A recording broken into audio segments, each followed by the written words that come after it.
Hey kids, if you're going to be in Los Angeles April 30th through May 2nd, stop by at Crypto Invest Summit. They're going to be showing, going to be doing a lot of stuff there. This is going to be one of my third shows. I can't wait to go. It's in Crypto Invest Summit West.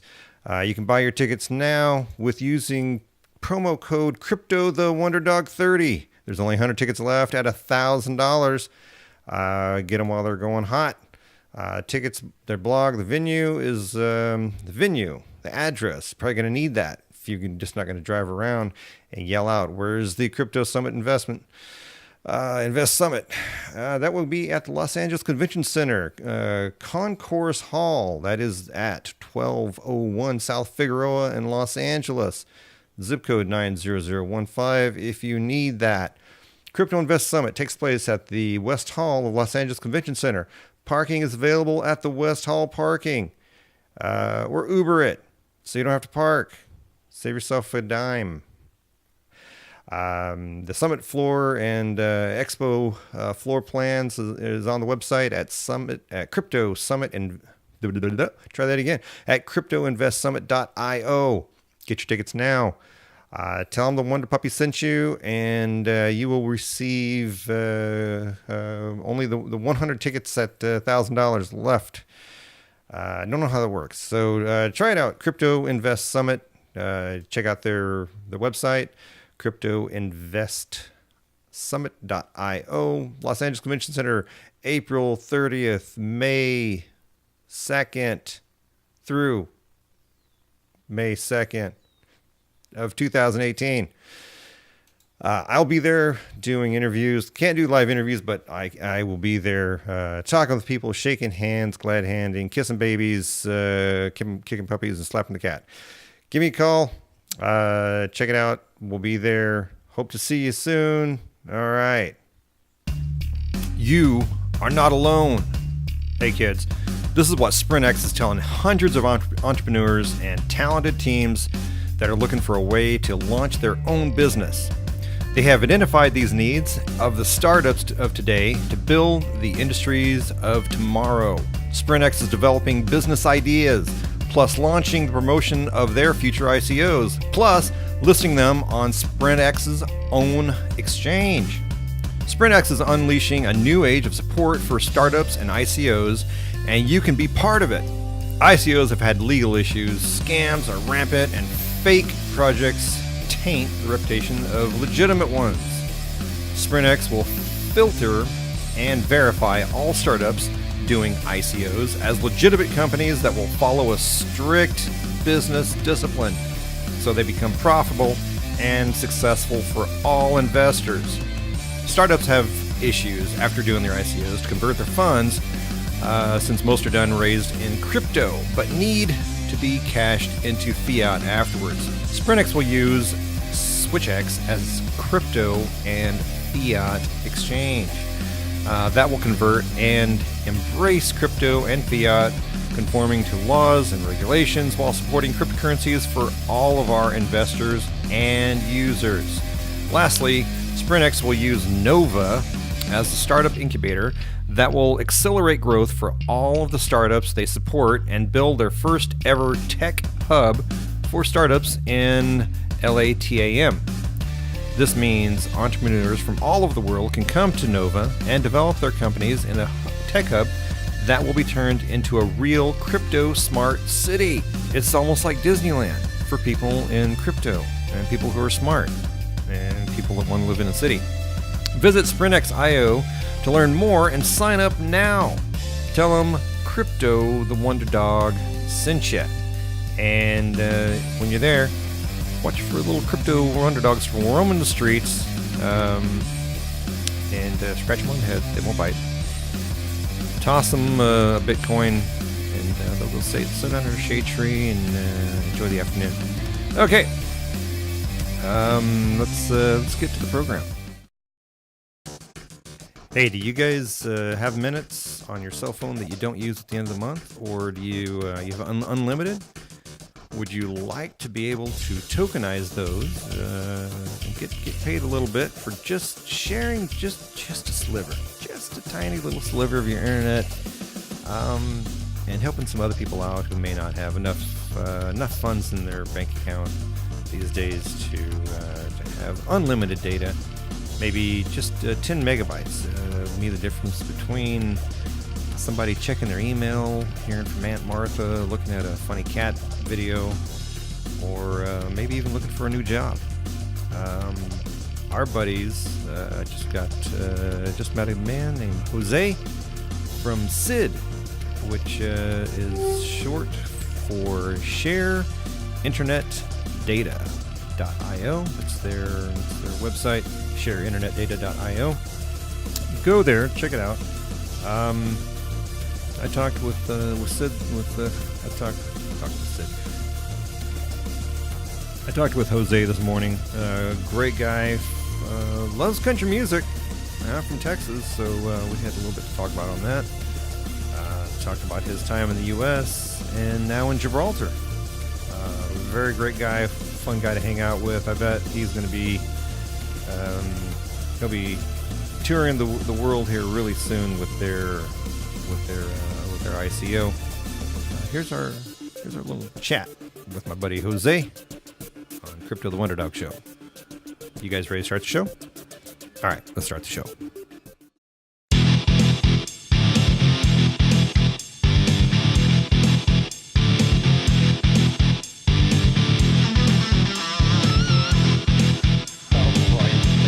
Right on. Okay, so we got all of your notes and everything, and we're ready to go. Where the heck are you? Well, right now I'm in Gibraltar, which is the head office of our firm. Wow, Gibraltar! I saw Gibraltar from a beach that I was standing in Marbella, and right. Yes. Very nice place, man. I've never been to Gibraltar, but I assume it's a pretty nice place to be.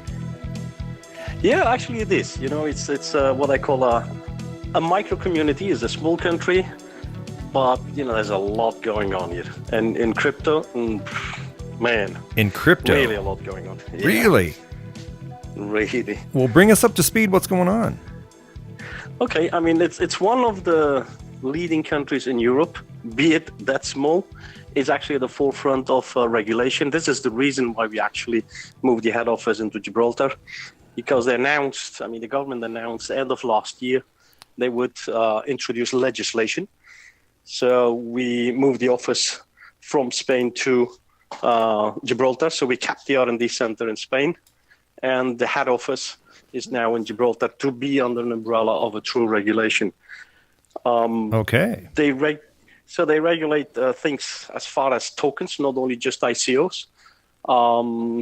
They tell you clearly what you need or don't need for DLT. So do you need a license, or are you going to hold money for customers, and then you need the DLT license? And they're actually very proactive, so I like that. Yeah. I mean, it's not the only country. I mean, obviously Switzerland is following suit pretty fast. Singapore is coming up. I think a lot of countries are going to follow. Yeah. Wow. Well, yeah. Have you been in this a long time? Well, we've been in this since December 2016. That's when we started this venture. Okay. And yeah, so, it's been a long road and a very tiring road, but I tell you, it's very rewarding. I bet it is. We spent basically 14 months focused on the product rather than on ICO, raising funds, or what have you. So we kind of did it all backwards. We spent 14 months developing the product, released it in February of this year. And in the last 6 months prior to release, we made a deal with a company in Spain, which basically is a franchise of Dunkin' Donut. Dunkin' Donuts. It's called Dunkin' Coffee in Spain, right? Dunkin' Coffee. So that's their franchise. Okay, you sent me like a little screen capture of that, what it looks like on the phone on a Samsung here. Yes. All right. Yeah. So what we did basically is, okay, we're going to launch our own product, but the question was, are we actually ready to do it at a bigger scale? So we needed kind of a bigger test. And having done the deal with Dunkin' Coffee nationwide in Spain, we were actually able to test at a bigger scale. They had about 250,000 downloads. Wow. And we basically integrated our technology inside their app and released it. After a couple of months, they were quite pleased. So pleased that they actually didn't want to remove it because it was helping their business more than we expected it ourselves. Really? So we were quite pleased. Yeah. I mean, one of the things that we didn't expect is that there can be, and in their case, there was actually a nice impact on the daily business. What happens is if you go into a store, be it their Dunkin' Coffee store or any other one, the normal trajectory is people go in, place an order, ask for the Wi-Fi code, and then sit down and start eating and playing with the phone. Yeah. Right? That's kind of the order. When we integrated our technology inside our app, people like 50, 70 yards before their store were already connected to their Wi-Fi. Oh, because all the Wi-Fi's nationwide were already in our system, and our phone actually shares internet, which is the core of the technology. So a device that would be out of range now actually is in range, so long there is somebody in between. So this is what happened. They get to the tail, but almost everyone received already a notification of what the offer of the day is. So anything that normally would be written off like the day after, now people actually knew before they placed the order. Wow. Knowing that, you start to order these things. And you don't need to ask for the password. So it just automatically connects. Now that's nice because what happens is really your turnover doesn't go up, although you get the impression. Actually what happens is your losses go down. And no matter what the number is, whether it's high or low, it's all straight bottom line. So you just have less write-offs. Now that was a nice positive effect of technology, actually better than we expected. So good that Dunkin' Coffee agreed to make a joint press release, which we did about, 6-8 weeks ago. We did one together with them and LDJ Capital, who's our sponsor, and their chairman is also on our board. Is that David? Mr. David Drake. Yeah, David Drake, yeah. Yeah, so he's on our board. From there, we moved on strengthening basically our board. We had one issue, which, to say it bluntly, if it wasn't for a technical issue, we would have probably never used the blockchain. Is that simple? Really? Because we got to a point where we said, okay, are we going to abandon this? I mean, yes, it works for companies like Dunkin' Coffee, but if we actually want to allow people to charge or to trade internet data between users, then we got to allow them to pay, in the order of 1 cent. We couldn't find any bank, we couldn't find any credit card company allowing transactions that low. And certainly not at a mass scale. Now, that brought us back to the blockchain. So we went into the typical ones. Let's go Bitcoin, let's try Ethereum. And although they're the best knowns, technically they were not the right one for us. They're right for others, but not for us. Okay. For micropayments, they just don't cut it. It's not that they're not good, but it's just not for us. We need a blockchain that can transact in a matter of seconds, that can do hundreds of thousands of transactions, and the cost doesn't eat your turnover. So if somebody pays 1 cent, that you don't charge them 16 cents. That'd be crazy. Right? Defeats the whole purpose, yeah. Yeah, that kills the whole purpose. So we ended up deciding, do we make our own blockchain, or can we still use another one and spend our time on our core technology and interface to an existing one? And we ended up with Stellar. It was kind of the perfect match. Stellar.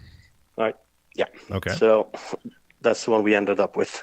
Okay. So let's go backwards here a little bit. Talk to me about what SID is. Or do you say, or do you pronounce it SID? SID is basically a very simple name. The idea we had originally was our name needs to say what we're really going to do in the core of it. Okay. And we are about sharing internet. So SID stands for Share Internet Data. It's as simple as that. So SID for short. Okay. And how did you guys come up with this? Well, it actually was a transition, because when we started back in December 2016, the company originally was called Frinwo, Free Internet World. And moving on to the blockchain part, we actually understood it's actually not true. It's not 100% free. There is still a transaction cost, no matter how small it is. And then we said, we're really about the internet. So let's come up with something that is more suitable and more real and more transparent. That's how we came up with SID, Shared Internet Data. Okay. And that's actually the point where we changed the business model too, because the necessity of a blockchain in our case was, if we don't have this blockchain, we just have no business, a full stop, because we can't do these transactions. So it was not a matter, is it nice, do we need it? You have it or you don't. It's a simple use case. Now, if you notice on all our website, you will barely find the name blockchain. We do not promote these things because it's too technical. Yeah. Users just want to know, is there a use case? Can I use it? Is it good for me? Well, I don't care what's behind it. The more technical savvy ones, that's a whole different story. They will soon get access to a quite big white papers, about more than 70 pages. And probably 70% is technical, right? So they can consume all that. The mass users just need to know what it is it solves for them, how it works, and does it fit their purpose. Okay. And so the idea behind it is it's a peer-to-peer, multi-peer, decentralized internet sharing system that allows sharing internet from one person's smartphone to another nearby in an automated manner, right? That's correct. Okay. It kind of shares it in two different ways. I mean, the sharing of internet is there's always a source, and this is what's important for users to understand. Unless somebody has an internet source, you can't share anything. So it all starts by convincing those who have internet to share it. So they're using their 4G or 5G or whatever, or correct, okay. or even their Wi-Fi. Okay. Right. So what we defined is like we made a survey, kind of on the street, asking normal people, would they share their internet, the mobile data? And it was a massive 95% who said no. To us, it was a massive surprise, okay, because we were way in the development. So it's like basically saying we're done, we have to go back to zero. But, yeah, you would think that you would ask these questions right before you took all the time to develop what you were doing. We thought we knew. I mean, the honest truth is we thought we knew. Yeah. Little did we know until we got the figures of the survey. Now, the secondary question, that was a nice one, is knowing that at the end of the month, that most of them, actually 90% of them, were on contracts, at least the ones we asked to, they were not on prepaid. Knowing that at the end of the month, that whatever internet you got left will go back to zero and you pay again for the next month. Yeah. So basically, your operator keeps it? Yeah, even then. So what condition would you then share it? Only if I get paid. So actually the answer was, if I don't get paid, I don't care if the operator keeps it. I don't share it. That's right. If I get paid for it, I'll share it. So yeah. It's that's the way it is. So there was no way we could have a product that the masses would use without a payment system. So tokenizing it was the logical thing. Now, finding one that fits was a bit harder. And this is where the blockchain kicked in. Without that, this project would not have, reached the status it's reaching now. So having solved the technical problem that the blockchain can provide, now we have to solve the sources of the internet. So we're going to provide them three different sources. Okay. Either it's mobile data from people who just can afford it and just want to share, be it not for free. But when they connect to their home Wi-Fi, this is not something we have now, but we will implement in the future. We will allow them to also tokenize their home Wi-Fi, where if they connect to their home Wi-Fi and people are nearby, their mobile phone will share it, and they could opt to get paid for that one too, because it's their personal one. The public ones, however, will just make it part of the community. If it's a public Wi-Fi that you can just use normally by the public, you get the password. People can add it to the SID system so the community can use it. So long as one user enters a password of a Wi-Fi, which is a public one. Everyone else can use it. You don't have to ask for it again. Then it's nice because those will be shared also automatically. So every time you walk into that area, multiplies. So every time you walk into that area, you automatically get connected to it and you have Wi-Fi. That's right. Wow. That's right. So if for the younger generation, this is great, but it's still left one issue that lies kind of a bit closer to our heart. Okay. We've worked for a long time. We've made money before. We worked in multinational. We sold the business before. And now the question was, okay, let's have fun doing this business and give something back to the community. So one thing that we defined in the company mission that everyone in SID needs to know is that we want to actually help people get out of poverty. And we're not talking in the sense of giving them money. No. For us, getting people out of poverty is giving them access to the internet so they can be part of the internet industry, be part of education, and that way help them lift them out of poverty. Now, we do know it brings a secondary problem, and it becomes a technical problem again, is how do you allow somebody access who doesn't have or can't afford 1 cent of a dollar, right? Yeah. So what we then did is, okay, maybe we should rethink the business model because all the rest exists. We're clear on all the previous. This one, we link to ads. So, okay, so now let's break the ad companies in. If a consumer that can't afford to pay, not even the token, well, we will allow them to consume advertising, be it clicking on a banner, being it download something, or be it watching a short video.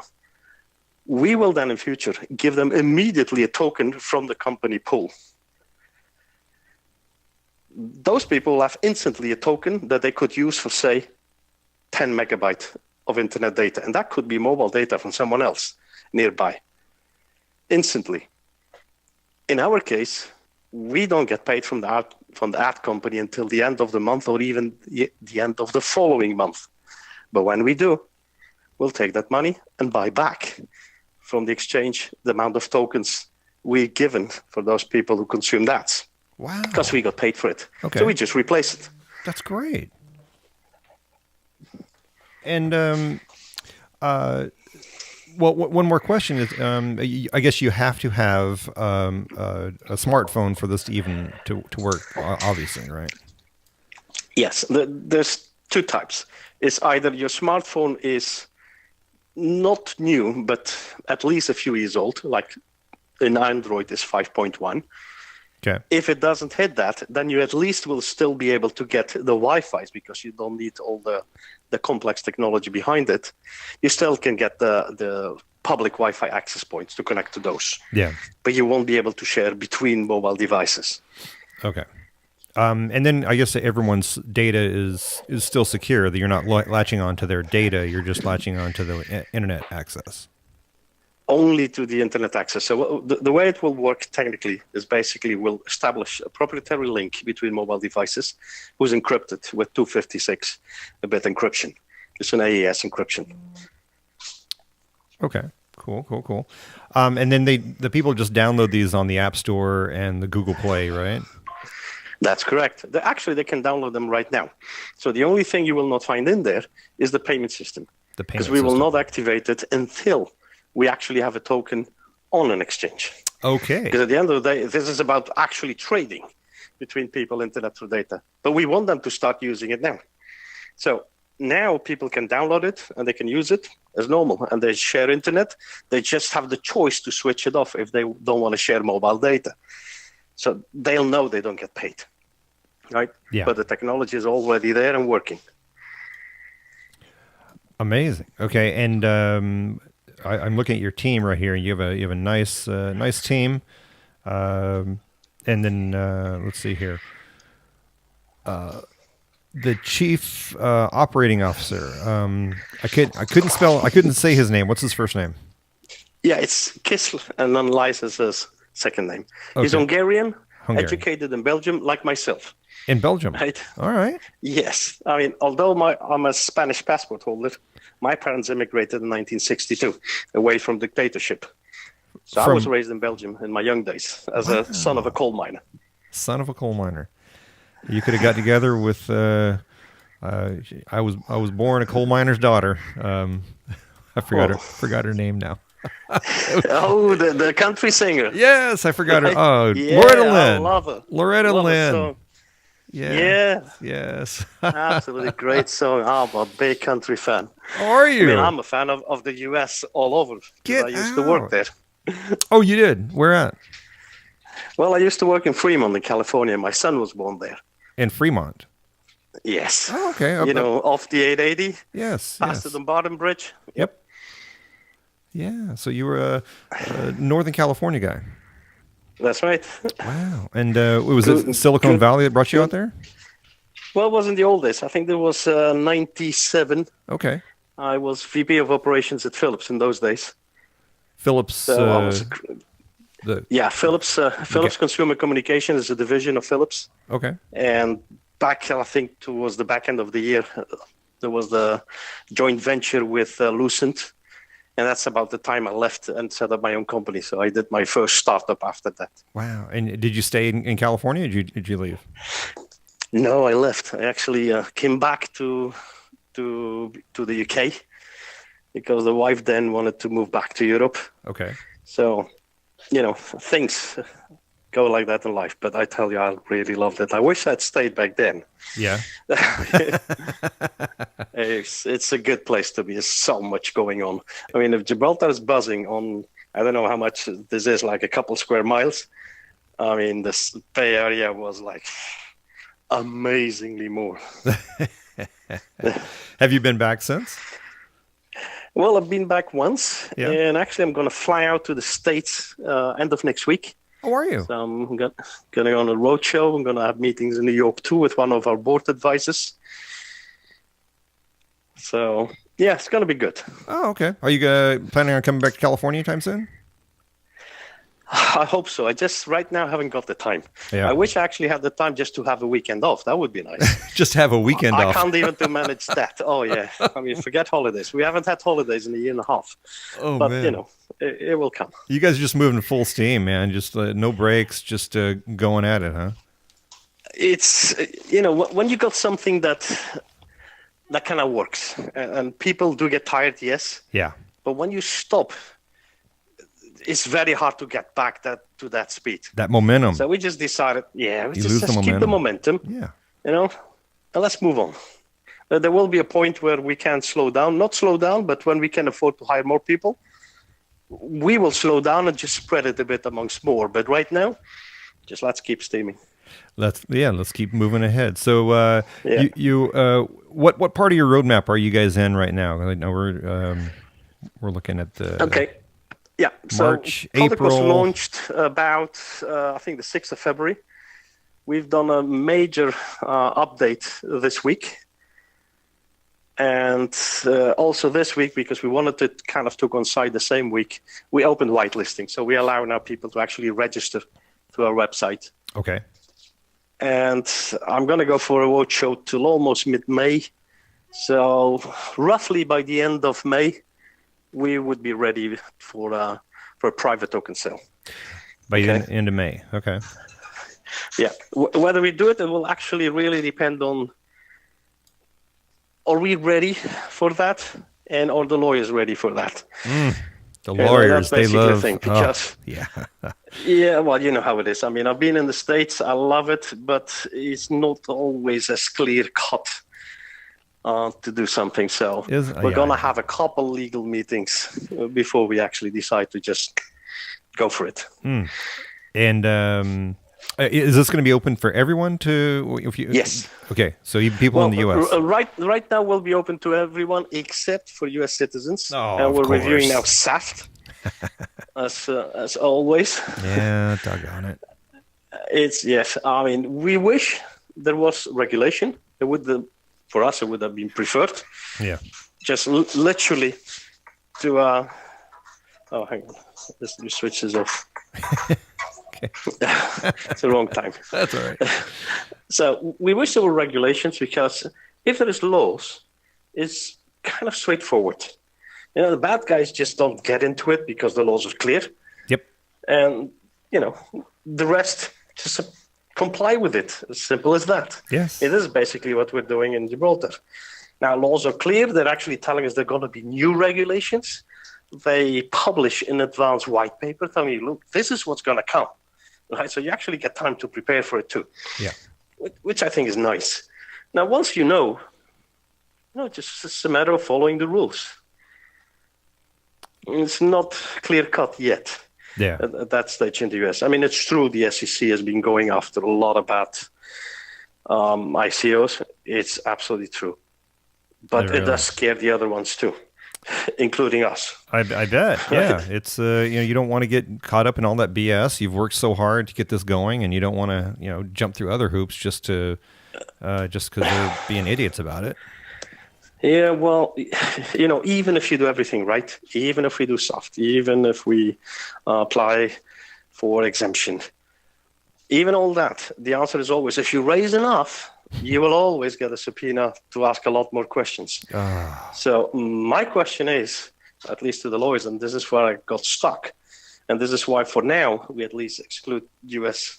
citizens and have to go only to the big ones like VCs and what have you, is if there is any documents, they will ask me if I raise enough, like you say, enough or too much. Why can't we give it now? Whatever it is they want, before we start, we'd love to give every document you want. And we'd love to tell you what it is. Is there something we need to do? Is there a different KYC that we do? Is there a different AML? What is it we need to comply? And then we're clear. But it scares the shit out of everyone. Yep. When you think you're going to get a subpoena, even if you do things right. Yeah, it's just a scary word, subpoena. Yeah, it's a scary word. It's time consuming. It's scary. It's in hindsight, because you've already passed the point and then you have to look back. I prefer they tell me before, so I know what to do. It's right up there with audit and proctoral exam. Oh, yeah, that's a shame. Yeah. That's a shame. I mean, it's such a big market. I mean, I love the US to pieces. I love country music. I live there. But this bit is, and I know people are not necessarily in favor of regulation. Just give me a clear set of rules and I'm as happy as a pig. Yeah, just make the rules clear. Not like the IRS where everything has a loophole, everything has a way back around to bite you in the ass, but just make it clear, man. Come on. We'll all play by the rules, right? That's exactly our way of thinking. Make it clear. We'll follow those rules and let's move on and focus on the business. Yeah, focus on the business so people can start making money. You guys are obviously you're not in it just for yourselves. You want to help other people out. So you would think that regulations would move out of the way for you to start doing that. I mean, there's so many people that actually need help that aren't getting it, and when people like you come along, that they're looking to help out other people. It's great. Even then, it's still not clear. We were open to a lot of things. We've had chats with lawyers. Do we need to put a certain amount separate? Whatever we want to give back to community, can we just lock it down? Does that make it clear or legal? It makes no difference. Kind of the answer is, if you raise enough, you get a knock on your door. So, well, what are you guys' goals here for raising? What's the goal here? Well, the company goal is 80 million euro, which is roughly just over $90 million. Okay. Now, whether we go for the whole amount, that we haven't decided yet. And the reason we haven't decided, because we don't believe we can raise that on our own, right? So we're going to use companies that are specialized in that, like who literally raise from their own community, apart from what we will do. Because the way we see it is we're not looking to raise investment. We're looking to raise funds on tokens that people can use on our system, right? Yeah. So we're not looking for high numbers. We actually are the most likely outcome is going to be, we're going to allow investments as low as €1. €1, okay. So, there's no point saying we're going to help the community and then say they can't be part of it, right? Yeah. It makes no sense to me. Yeah. Well, so, what do you think the ICO? What's the ICO going to go for? I think we're probably going to go for half the amount, and then when we hit the targets we promised, then probably go for the secondary raise. That's my view, but it's got to have to be a joint decision with the board advisors and the lawyers. All right. And then what is one SID going to go for? Roughly, we're going to go for one SID to be in the equivalent fiat value of 1 cent of a euro. 1 cent of a euro. Okay. Yeah. Yeah. Wow. I mean, the reason we go for that number, then obviously nobody can control the value afterwards. That's clear. Yeah. But in our view, the main objective of this is to allow people to trade internet for tokens. So if the smallest denominator is 10 megabytes of internet data, so just to allow you enough to browse a bit of web, check your email, send some chats, and that will cost you 1 cent. So you don't really need to have a lot of money. Because what I can't afford to do, say 9 months down the road when we introduce, for example, ads for people who really can't afford 1 cent, I can't have them watch 10 videos, click out at times just to have 10 megabytes. Yeah. It's got to be quick, right? Yeah. So this is the reason why we want to go as low as 1 cent. Wow, that's awesome. Well, okay, so once you get this done, we get the app running, people are using it, and they're being tokenized. What's next for you guys? Well, the next thing for us is focus on growth. Okay, so for us, the growth and the number of people using it is a combination of two: the actual users who use our own app, but on top, the ones where we basically put our technology and third parties. Like we did in the case with Dunkin' Coffee. So we're kind of hoping bigger firms would join us in the long run. And I mean, just to give an example, if one multinational would just follow, it would instantly give access to hundreds of millions of people. So imagine a company like WhatsApp or Facebook. I mean, they're both from the same company. Yeah. If they would take our technology inside their app and share internet between the users, well, one, it will benefit themselves, but then it will truly give them what their founder has said a few years back. He kind of had a similar mission. Let's help the poor access the internet. Well, this is a good way of doing that. Yeah, it really is. Yeah. Well, I see your Instagram, or not your Instagram, your LinkedIn page here, and if people want to get a hold of you, they have the ability to contact you on here.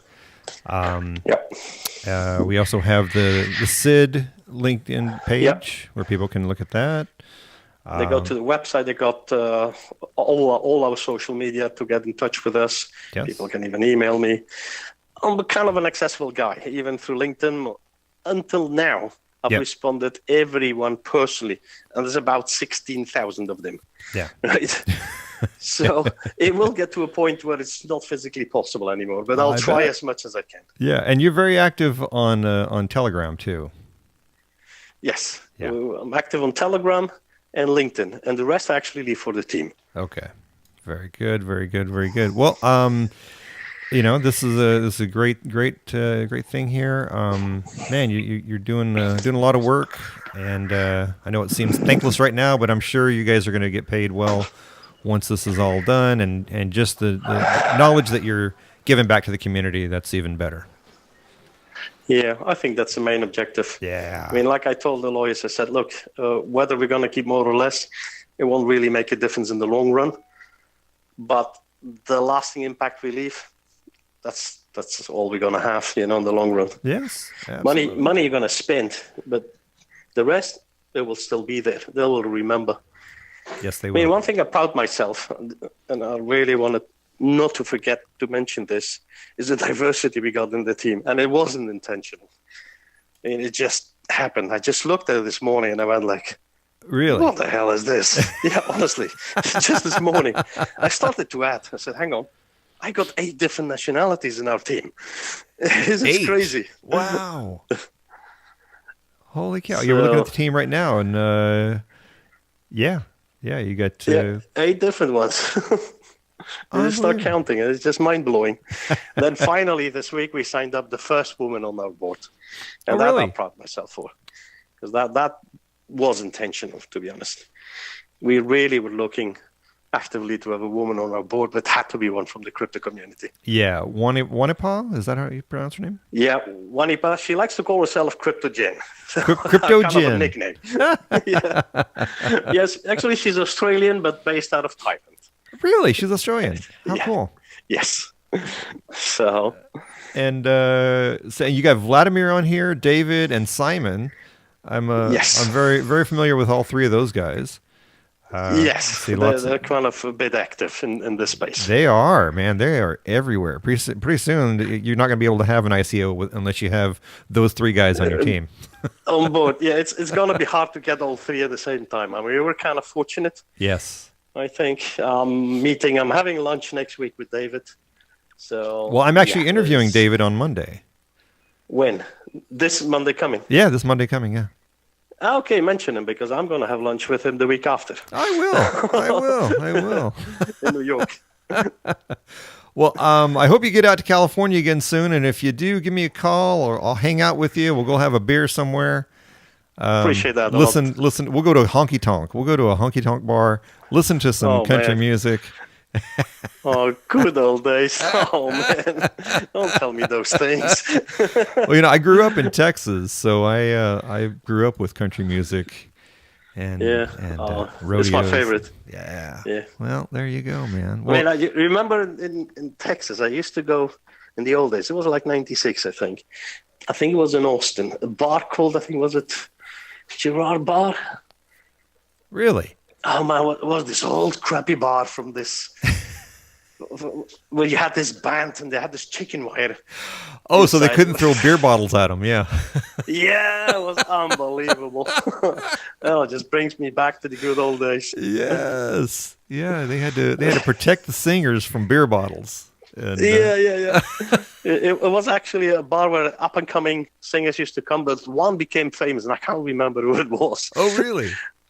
So we just went there expecting this wonderful, huge, massive, beautiful place, and was a tiny, crappy bottles everywhere. It was fun, I tell you. Hey, did you ever get down to Bakersfield? That lasts. You see? What's that?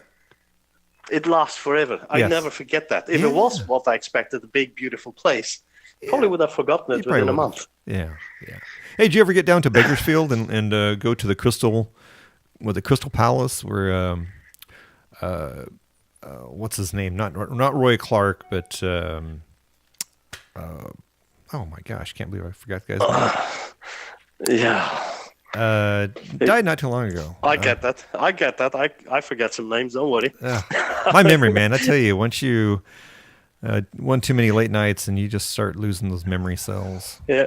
Man, this happens over 50. Don't worry. I'll get worse from there. No, I'm there. Yep. Me too, man. Me too. Well, doggone it. Well, great talking to you there. And Jose, wonderful time with you this morning. And I know it's evening for you out there, isn't it? Yeah, it's about 20 past 8 in the evening. Okay. All right. So yeah, we still have a couple of hours of work left. All right. Well, wave out your window to my buddies over there in Marbella. Tell them I said hi. Nice. And thanks, will do. I will hopefully get to talk with you here again soon and find out what's going on with SID and give some more information to our listeners. And until then, make sure you guys go to shareinternetdata.io and let them know the Crypto the Wonder Dog sent you, and they'll treat you right. Thanks, Dean. All right, buddy. Thanks to your fans. All right, buddy. I'll talk to you soon. Cheers. Take care.